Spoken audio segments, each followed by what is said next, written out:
Zombie Apocalypse.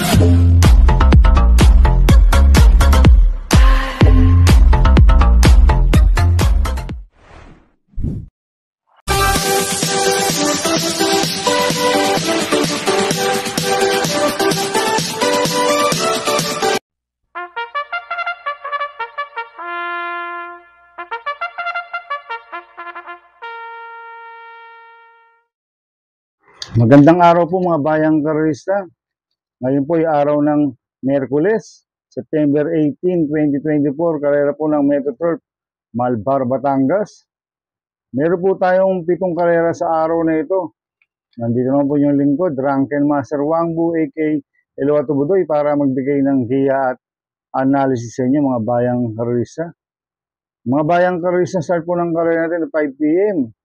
At bago po ako magsimula magbigay ng giya at analysis, huwag pong kalimutan subscribe, like, and share YouTube channel ko po.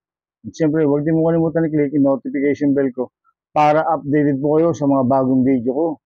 Kaya mag-start po ako sa pagbibigay ng giya at analysis. Race 1, winner take all covers races 1 to 7. May 6 na kabayong tatakbo, 3-year-old and above maiden race sa distance 1,400 meters. Sosolohin ko na po ito, numero 2, Natural Beauty, na sasakyan po ni RC Tabor. Ito, nag-barrier trial po ito noong September 8. Nag-preba po siya ng 1.15.2 sa distance 1,200 meters. Ang kwartos po niya, 23 media, 24, 27 media, 1.15.2 po ang preba ni Natural Beauty. Ang nag-barrier trial po niyan, si JB Hernandez. Kaya sa akin, tingin ko, patukuto. Kaya sosolohin ko na po ito, numero 2, Natural Beauty. Sa race 2 po tayo, fixes cover races 2 to 7. May 5 kabayong tatakbo. Rating based system class 5-5 non-placer sa distance 1,200 meters. Itong race 2 na to, tingin ko anybody's race po to. Itong 5 kalawok dito, tingin ko lahat to may panalo. Pero ang first choice ko po dito, yung numero 4, Lava Walker na sasama po ni MP Cañete. Ito, mababa na po sa laban to si Lava Walker.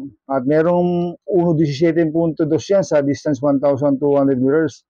Kaya malaki po panalo sa akin ito. Kaya siya po first choice ko. Second choice ko po, number 3, Kendra, na sasama po si Espari Jr. Ito, last run po na ito noong August 28. Pang-4 kila Headstrong.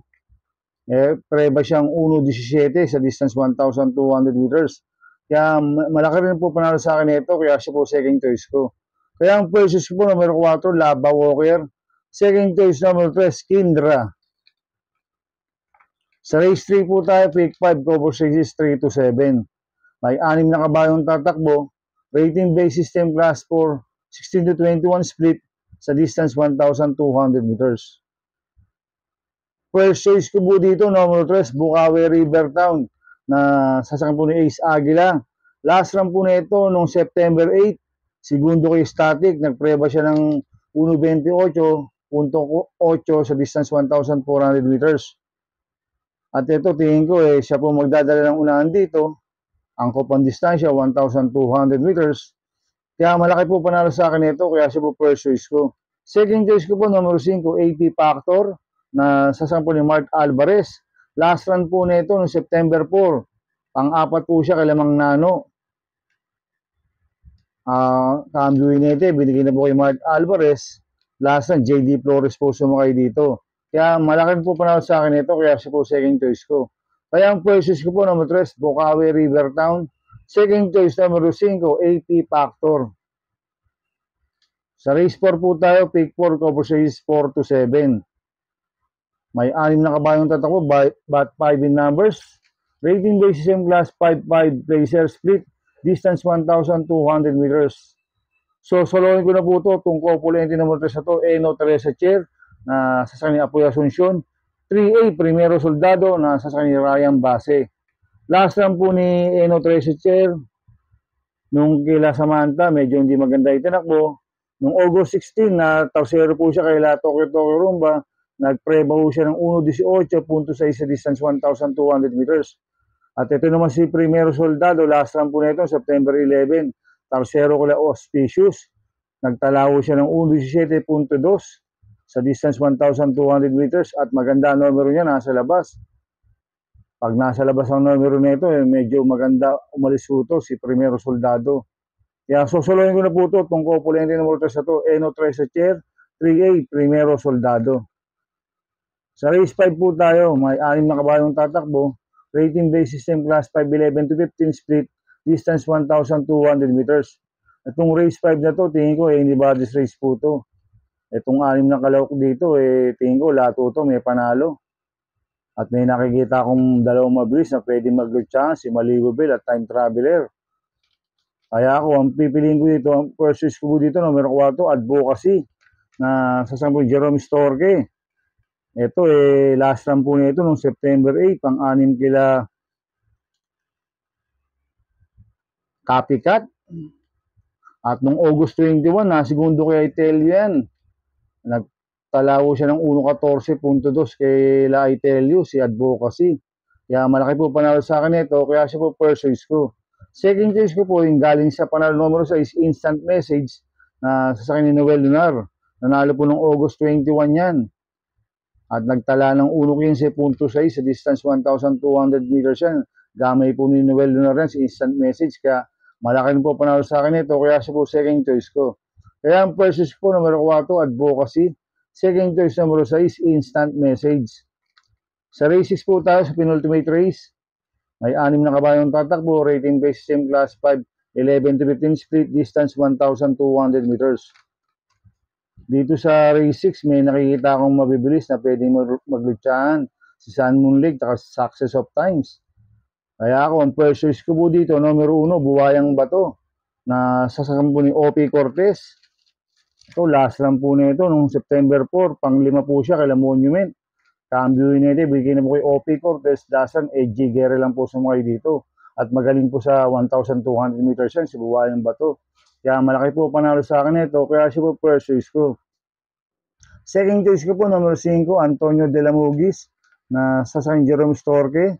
Last run po nito, July 10, Tercero ko La Tenacity. Nagpreba siyang 1.15.6 sa distance 1,200 meters. Kaya may panalo rin sa akin ito, kaya siya po second choice ko. Kaya ang first choice ko po, numero 1, Buwayang Bato. Second choice, numero 5, Antonio De La Mugis. Sa race 7 po tayo sa last race. May 8 kabayong tatakbo, rating based system class 5, 6 to 10 split, distance 1,200 meters. First choice ko po dito, numero 1, Real Equity, na sasakyan ni Jerome Storke. Last run po nito, September 13, segundo po siya kay Advance Party. Ito, umalis lang po ng maganda to. Tingin ko, lamang ho to si Real Equity. Kaya malaki po panalo sa akin ito, kaya siya po first choice ko. Second choice ko po yung bumaba po ng rating base system, numero 2, Golden Area, na sasakyan ni CB Garganta. Last run po nito, noong September 7, pang-5 kila Achioli. Kaya may panalo sa akin ito, kaya siya po second choice ko. Kaya ang first choice ko po, numero 1, Real Equity. Second choice, numero 2, Golden Area. Good luck and happy racing mga bayang karista. Inuulit ko, ito gabay ko lang at analysis ko. Pero pagdating sa tayan, kayo pa din naman susunod. Sana iswertein tayo at magsitama. Kaya good luck po sa ating lahat mga bayang karista. Mga bayang karista, shoutout muna ako. Happy racing po kila Boss Manuel Chua, kay Boss Chuck Ongpok, kay Boss Jim Garcia ng Double Rock, at kay Boss Manny Caplis. Happy racing. Sana iswertein tayo at magsitama. At happy racing po kay Konsi Darwin Awi Asiya at kay Konsi Ninong Rodlock Samana, coming from JR Kabansag.